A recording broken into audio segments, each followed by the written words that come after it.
God love you, you know. Fix up your face, him love you, you know. Hey, nobody worry, you know. Alright, so have you ever thought about whether persons who are involved in crime change? I mean, well, I did. I mean, partially probably because a little bit about my background and how I grew up, but I also firmly, truly believe that love, I mean, particularly the love of Christ, but love changes people. And so I think I began to wonder, does that apply to persons who are involved in crime? So that led me to do some research a couple years back, and it was looking at the role of compassionate love in desistance from crime. And desistance has to do with persons. Jesus. No, that's something you should record. Did you get that? Did you get that? Let's pause and let's try that. So I did my research, and I just want to tell you a little bit about the story of Joseph. And Joseph was a young boy. He started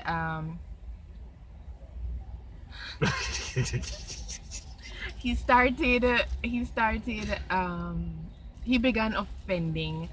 He started being involved in criminal activity when he was a teenager. He was exposed to domestic violence. He felt rejected by his family. He felt like his father neglected him, and you know, his mother had no time for him, and he wanted acceptance. He wanted to feel loved. He wanted to feel accepted.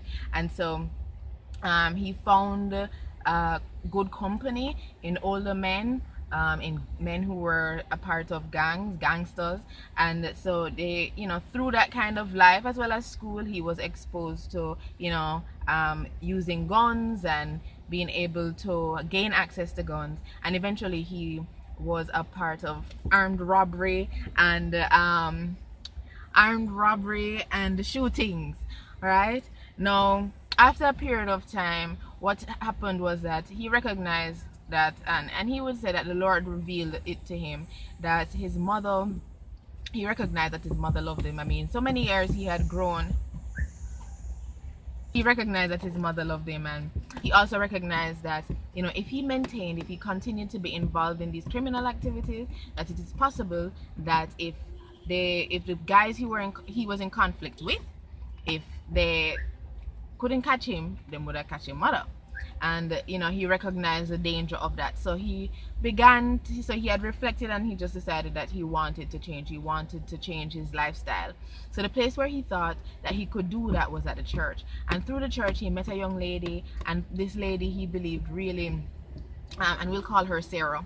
Sarah displayed a lot of love towards him. She encouraged him, you know, she cared for him, she included him in the general social activities of the church, and she went around, you know, they went around together. They were just friends.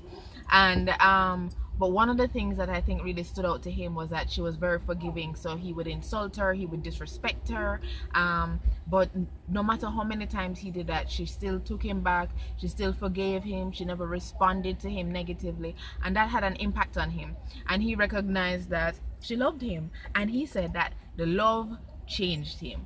And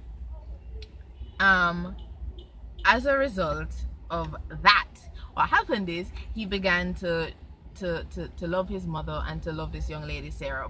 And what happened eventually, after a period of time of being in the company of others, he began to, you know, love others, and eventually he's now involved in ministry and different areas of life where he can contribute to the lives of others positively and let persons know how they can live the life of crime. The thing that I'd really like to highlight is how God used a person to help him, to love him, to show him a new way of life, to bring him into a fold, into a group where he could learn and see different types of behaviors and different ways that people dealt with conflicts. And I believe that together, you know, amongst a lot of other things, he was able to change. As I said, I really want to show persons that as a community, as members of society, as citizens in this country, we can really make a change.